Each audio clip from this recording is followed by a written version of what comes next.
আমন্ত্রণ দীপ্ত সংবাদে, সাথে আছে আমি তারান্নুম জুথি। শুরুতেই জানাবো সংবাদ শিরোনাম। নিজেরা কাদা ছোড়াছুড়ি করলে দেশের স্বাধীনতার সার্বভৌমত্ব বিপন্ন হবে, সতর্ক করলেন সেনাপ্রধান। নতুন রাজনৈতিক দলের দায়িত্ব নিচ্ছেন নাহিদ ইসলাম, ছাড়লেন অন্তর্বর্তী সরকারের উপদেষ্টার পদ। ১০০ গুমের ঘটনায় আন্তর্জাতিক অপরাধ ট্রাইব্যুনালে ১০০টি অভিযোগ দায়ের, আসামি ৬০ জন। সহায়তা নিয়ে ডোনাল্ড ট্রাম্পের মন্তব্য দেশের জন্য ক্ষতিকর, কূটনৈতিক তৎপরতা বাড়ানোর পরামর্শ।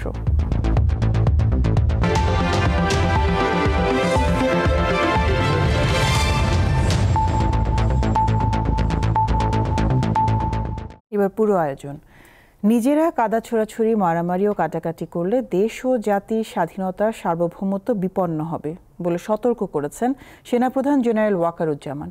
মঙ্গলবার এক স্মরণ সভায় তিনি আরও বলেন, পিলখানায় বর্বরতা কোনো সেনা সদস্য চালায়নি, সম্পূর্ণটাই বিডিআর সদস্য দ্বারা সংঘটিত, এতে কোনো সন্দেহ নেই।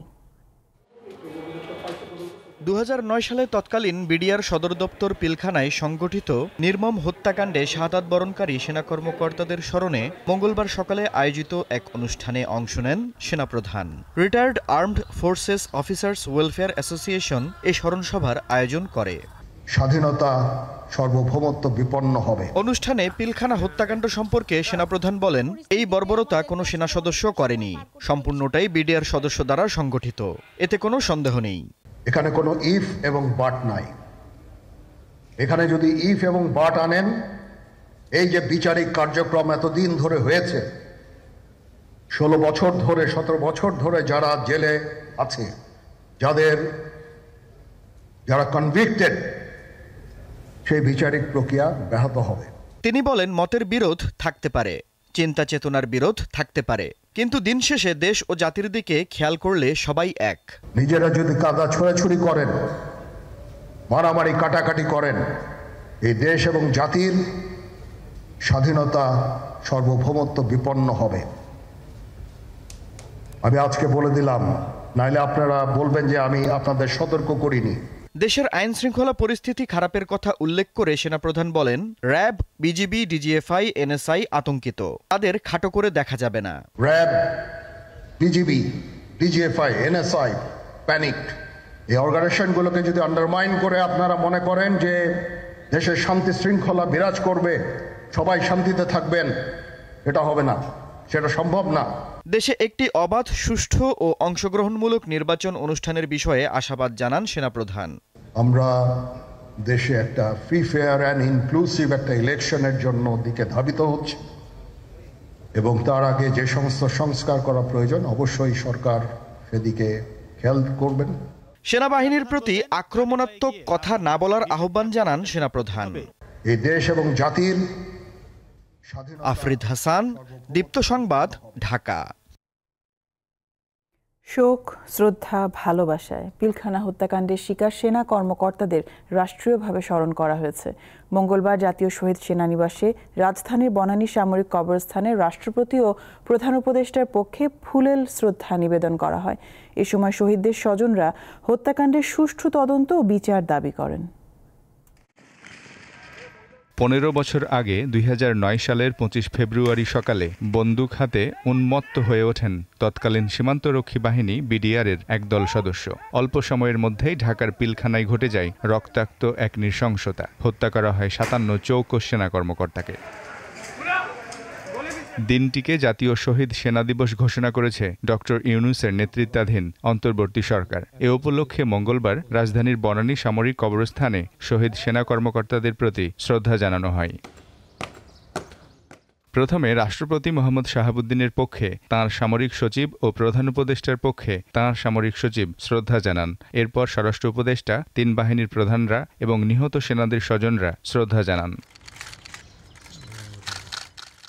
রাষ্ট্রীয় আনুষ্ঠানিকতা শেষে কথা বলেন স্বরাষ্ট্র উপদেষ্টা। জানান, পিলখানা হত্যাকাণ্ডের সঠিক বিচারের জন্য গঠিত হয়েছে তদন্ত কমিশন করে দিয়েছি, এবং কমিশনের 24শে জানুয়ারি থেকে মনে হয় শুরু হয়েছে কমিশনের কাজ। এটা তাদের 3 মাস সময় দেওয়া হয়েছে। তাদের রিপোর্টের বেসিসে আমরা যারা দোষী সাব্যস্ত হবে তাদেরও বিচারের আওতায় নেওয়া হবে। পরে বিএনপি ও জাতীয় পার্টি পিলখানা হত্যাকাণ্ডের শিকার সেনা কর্মকর্তাদের শ্রদ্ধা জানায়। দল দুটির নেতারা নিরপেক্ষ তদন্তের মাধ্যমে ন্যায় বিচারের উপর জোর দেন। হাসিনার নেতৃত্বে আওয়ামী লীগ তারা অত্যন্ত পরিকল্পিতভাবে এই ঘটনাটির সঙ্গে যোগ সাজশ করে যথাসময়ে যথাযথ ব্যবস্থা গ্রহণ না করে তারা এই ঘটনাগুলো করতে দেন। আমরা যেটা মনে করি যে কোনো তদন্ত যে কোনো বিচার কার্য করা উচিত সম্পূর্ণ নিরপেক্ষতার ভিত্তিতে। এই বিচার কার্যগুলি সম্পাদন করলে আমি মনে করি পরিবারের সদস্য সকলেই সুখী হবে। নিহতদের স্বজনরা জানান, রাজনৈতিক পট পরিবর্তনের ফলে পিলখানা হত্যাকাণ্ডের বিচার নিয়ে তারা নতুন করে আশাবাদী। যেদিন ভাই চলে গেছে আর বাকি 56 জন ভাই চলে গেছে, সেদিন থেকে আমরা আসলে বিচারটা আল্লাহর কাছে দিয়ে দিয়েছি। 16-17 বছর তো যাচ্ছে, তারপরেও আশা করে রাখতেছি যে হ্যাঁ বিচার পাবো। আমরা সবাই জানি কেন বিচার পাইনি। তো এখন একটা স্বাধীন তদন্ত কমিশন গঠন করা হয়েছে। আমরা আশা করতেছি আমরা এখন বিচারটা পাবো। সেনাবাহিনীর অবসরপ্রাপ্ত কর্মকর্তাদের সংস্থা রাওয়ার পক্ষ থেকেও শ্রদ্ধা জানানো হয়। বিডিআর বিদ্রোহের ঘটনায় 57 সেনা কর্মকর্তা সহ মোট প্রাণ হারান 74 জন। মিজানুর রহমান, দীপ্ত সংবাদ, ঢাকা। অন্তর্বর্তীকালীন সরকারের কিছু কিছু ব্যক্তির বক্তব্যে দেশে বিভিন্ন রকম অস্থিতিশীলতা তৈরি হচ্ছে বলে মন্তব্য করেছেন বিএনপির ভারপ্রাপ্ত চেয়ারম্যান তারেক রহমান। মঙ্গলবার কুমিল্লা মহানগর বিএনপির দ্বিবার্ষিক সম্মেলনে ভার্চুয়ালি যুক্ত হয়ে তিনি এসব কথা বলেন। সম্মেলনে সভাপতিত্ব করেন মহানগর বিএনপির আহ্বায়ক উদ্বাতুল বারী আবু। তারেক রহমান বলেন, জনগণের অধিকার ফিরিয়ে দেওয়ার ক্ষেত্রে সরকারের ভেতরে বিভিন্ন ব্যক্তি বিভিন্ন রকম কথা বলছেন। তিনি বলেন, পলাতক স্বৈরাচার বাংলাদেশের প্রত্যেকটি রাষ্ট্র কাঠামোকে ভেঙে চুরে গুড়িয়ে দিয়ে গিয়েছে। বিএনপি চায় দেশ গঠন করতে, দেশে স্থিতিশীলতা নিয়ে আসতে।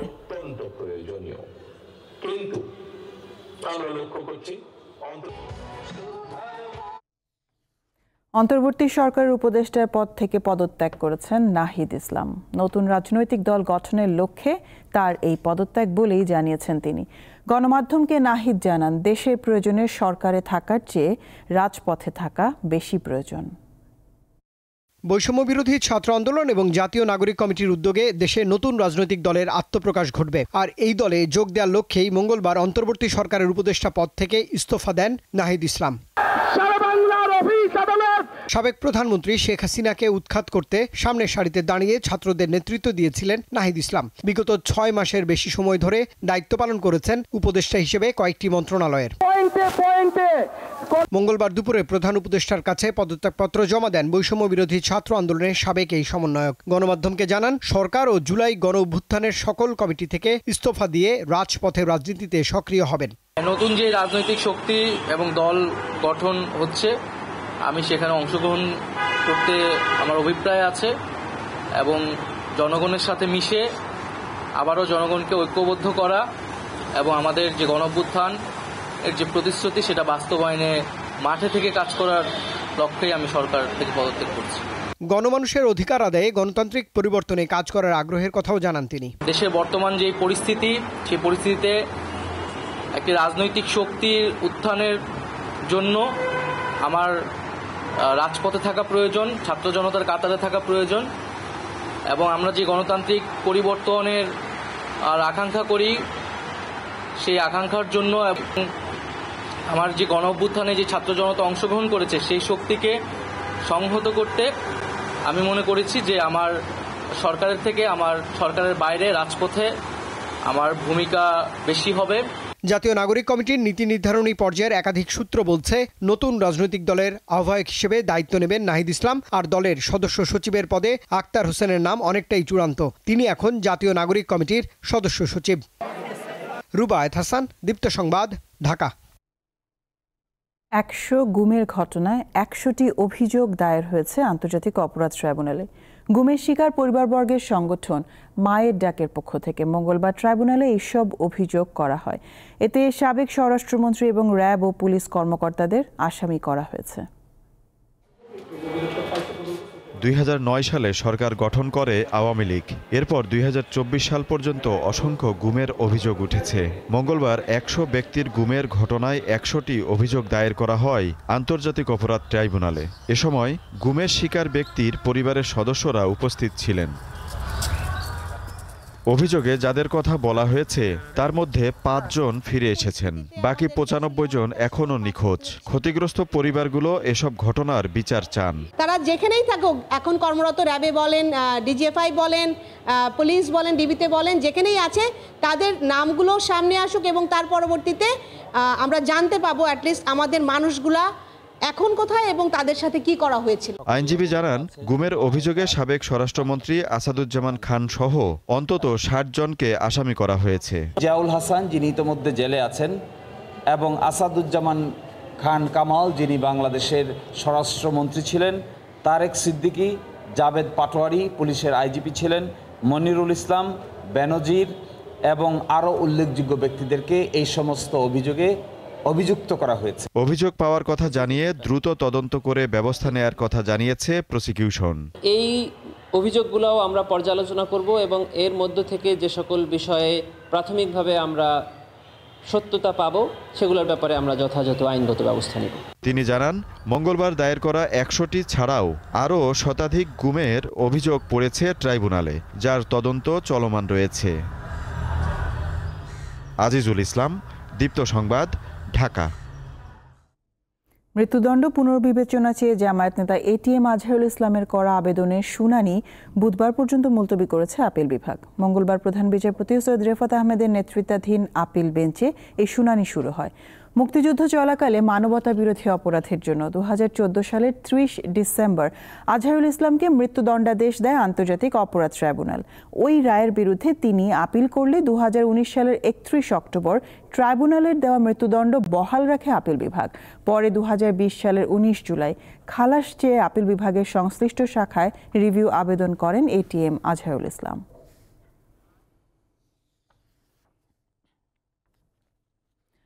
বাংলাদেশের রাজনৈতিক উন্নয়নে যুক্তরাষ্ট্রের $29 মিলিয়ন সহায়তা বিষয়টি অস্বাভাবিক, একই সঙ্গে ধোঁয়াশা, এমনটাই বলছেন বিশ্লেষকেরা। বাংলাদেশ প্রসঙ্গে এনজিও সহায়তা নিয়ে ডোনাল্ড ট্রাম্পের বক্তব্যে দেশের ভাবমূর্তি ক্ষুণ্ণ হয়েছে উল্লেখ করে এ নিয়ে কূটনৈতিক তৎপরতা বাড়ানোর পরামর্শ দেন তারা। প্রেসিডেন্ট হিসেবে শপথ নিয়েই 100-র বেশি নির্বাহী আদেশে সই করা সহ গুরুত্বপূর্ণ নানা সিদ্ধান্ত নিয়ে শুরু থেকেই বেশ আলোচনায় যুক্তরাষ্ট্রের প্রেসিডেন্ট ডোনাল্ড ট্রাম্প। চলতি মাসের মাঝামাঝি এক অনুষ্ঠানে ডোনাল্ড ট্রাম্প বলেন, বাংলাদেশের রাজনৈতিক পরিস্থিতি শক্তিশালী করার লক্ষ্যে একটি অপরিচিত প্রতিষ্ঠান যুক্তরাষ্ট্র থেকে $29 মিলিয়ন অর্থ সহায়তা নিয়েছিল। ডোনাল্ড ট্রাম্পের এমন বক্তব্যের পর এ নিয়ে চলছে নানা আলোচনা, তবে এসবের বাস্তবসম্মত ভিত্তি নেই বলে মনে করেন বিশ্লেষকরা। যে মূল প্রকল্পের অনুমোদন সে বা মূল প্রকল্পের জন্য ডেমোক্রেসি ইন্টারন্যাশনালকে যে অর্থায়ন করেছে সেটার দালিলিক প্রমাণ আপাতত পাওয়া যাচ্ছে না। সেটা ইউএসএইড নিজেরা যদি প্রকাশ করে তাহলে হবে। তো মূলত এই বিষয়টা হচ্ছে খুব ধোঁয়াশা একটা পরিস্থিতি। প্রথমে এক ধরনের মিথ্যাচারের মাধ্যমে হোক বা নিজস্ব রাজনৈতিক এজেন্ডাকে প্রমোট করার জন্য বাংলাদেশকে ব্যবহার করা, এর পিছনে রাজনৈতিক উদ্দেশ্য থাকতে পারে। আর এর পিছনে এর ফলে যেটা হচ্ছে, একদিক থেকে বাংলাদেশের নাগরিক সমাজ বা বেসরকারি সংস্থার উপর একটা কালিমা লেপনের প্রয়াস হচ্ছে। ইউএসএইডের যে প্রজেক্ট কি আছে, কোথায় আছে, তাদেরও কিন্তু একটা মানদণ্ড রয়েছে এবং তারা বেশ বড় একটা চেকলিস্ট ফলো করে। তারপরে ওই অর্গানাইজেশনের স্ট্রেংথ দেখে, তাদের ফাইন্যান্সিয়াল ক্যাপাসিটি দেখে, তাদের আসলে আগে কী কী ধরনের কাজ করেছে, তো সেগুলো সব কিছু দেখে আসলে অর্থ দেওয়া হয়। সুতরাং এই কথাবার্তা যেগুলো উঠলো সেগুলো আমি মনে করি যে অত্যন্ত বিভ্রান্তিকর। উন্নয়ন সহায়তা নিয়ে ডোনাল্ড ট্রাম্পের এমন অভিযোগ দেশের ভাবমূর্তি ক্ষুণ্ণ হয়েছে উল্লেখ করে বিষয়টি নিয়ে কূটনৈতিক তৎপরতা বাড়ানোর পরামর্শ দিয়েছেন বিশ্লেষকরা। আমেরিকান এম্বাসি তাদের মাধ্যমে আসলে এটা সরাসরি হোয়াইট হাউসে দেওয়া উচিত, যে ধরনের তথ্য গেল সেটা বাংলাদেশের জন্য একটু মানে বাংলাদেশের যে সম্মান সেটার জন্য কিন্তু এক ধরনের আসলে একটা অস্বস্তির জায়গা তৈরি করেছে এবং এটা নিয়ে কথাবার্তা যেহেতু উঠছে, তো সুতরাং বাংলাদেশের সরকারের দিক থেকে এটা পরিষ্কার করা উচিত। এই বিষয়টাকে আমরা মনে করি যে ডিপ্লোম্যাটিক পর্যায়েও এখন অনতিবিলম্বে বিবেচনার দাবি রাখে বলে আমি মনে করছি, এটা খোলাসা করার জন্য। $29 মিলিয়ন সহায়তার ব্যাপারে নিবন্ধিত ও সক্রিয় কোনো এনজিওর কাছে এই অর্থ আসার কোনো তথ্য নেই বলে জানিয়েছে বাংলাদেশের এনজিও ব্যুরো। আনোয়ার হোসেন, দীপ্ত সংবাদ, ঢাকা। নিরাপত্তার স্বার্থে খুলনা প্রকৌশল ও প্রযুক্তি বিশ্ববিদ্যালয়ের সকল একাডেমিক কার্যক্রম অনির্দিষ্টকালের জন্য বন্ধ ঘোষণা করা হয়েছে। একই সাথে বুধবার সকাল 10টার মধ্যে সকল শিক্ষার্থীকে হল ছাড়ার নির্দেশ দেওয়া হয়েছে।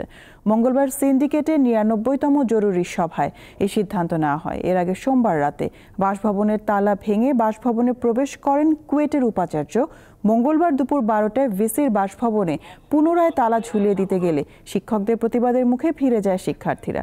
গত 18 ফেব্রুয়ারি কুয়েট ক্যাম্পাসে ছাত্রদলের সদস্য সংগ্রহ ফর্ম বিতরণকে কেন্দ্র করে শিক্ষার্থীদের দুই গ্রুপের সংঘর্ষের প্রতিবাদে ভিসির পদত্যাগ সহ 6 দফা দাবিতে আন্দোলনে নামে শিক্ষার্থীরা।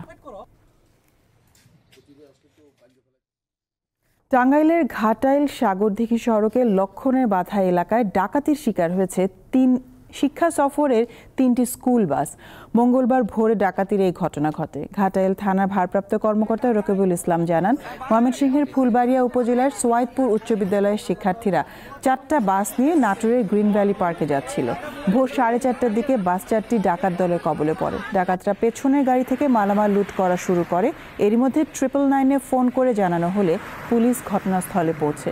ততক্ষণে 3টি গাড়ি যাত্রীদের থেকে মালামাল লুট করে নিয়ে যায় ডাকাতরা।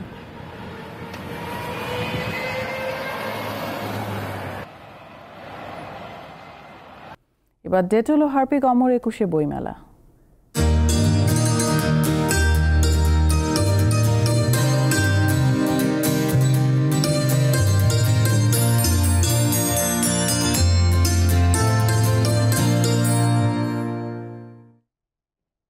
বইমেলার বাকি আর মাত্র 3 দিন। শেষ সপ্তাহে বেড়েছে বেচা বিক্রি। পাঠক লেখকদের মিলন মেলায় ভিন্ন মাত্রা পেয়েছে অমর 21 গ্রন্থমেলা। 25তম দিনে নতুন বই এসেছে 101টি। অমর 21 বইমেলায় এখন বিদায়ের সুর। 25তম দিনে শুরু থেকেই পাঠক দর্শনার্থীদের বেশ ভিড় দেখা যায়। সন্ধ্যা থেকে মেলায় বইপ্রেমীদের উপস্থিতি আরও বাড়তে থাকে।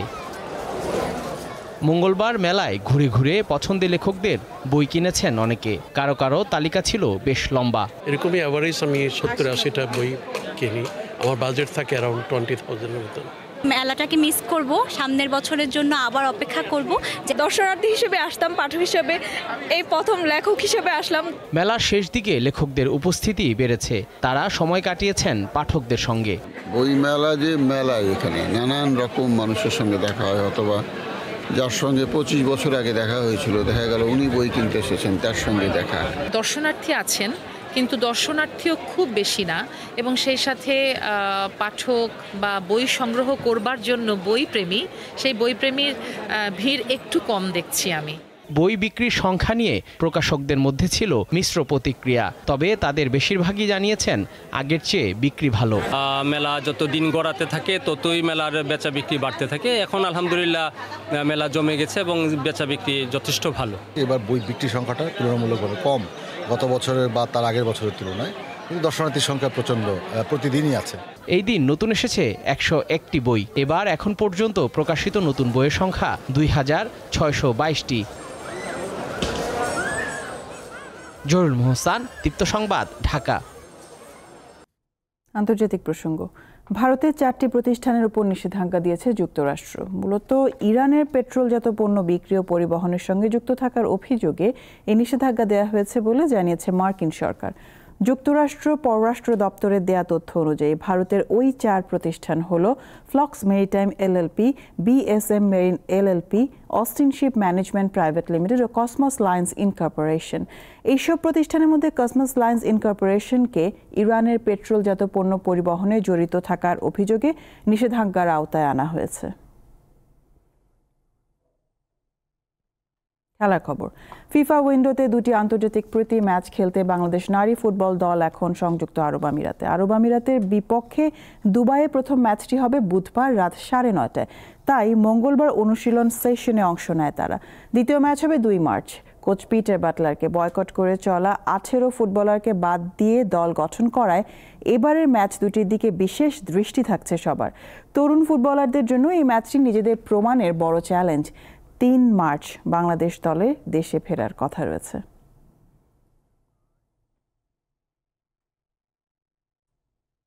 এর সাথে শেষ করব দীপ্ত সংবাদ শিরোনামগুলো জানাবো আরো একবার।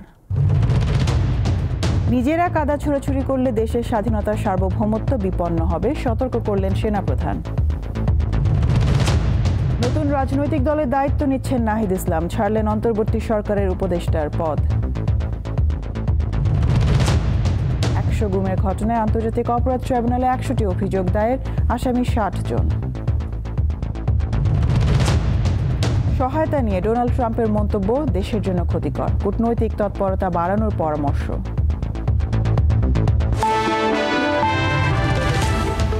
এ ছিল এখনকার মতন। আমি তারান্নুম জুথি বিদায় নিচ্ছি। দর্শক আরও তথ্য বিনোদনের সংবাদ জানতে যুক্ত থাকুন দীপ্ত টিভির ডিজিটাল প্ল্যাটফর্মগুলোতে। ধন্যবাদ সবাইকে।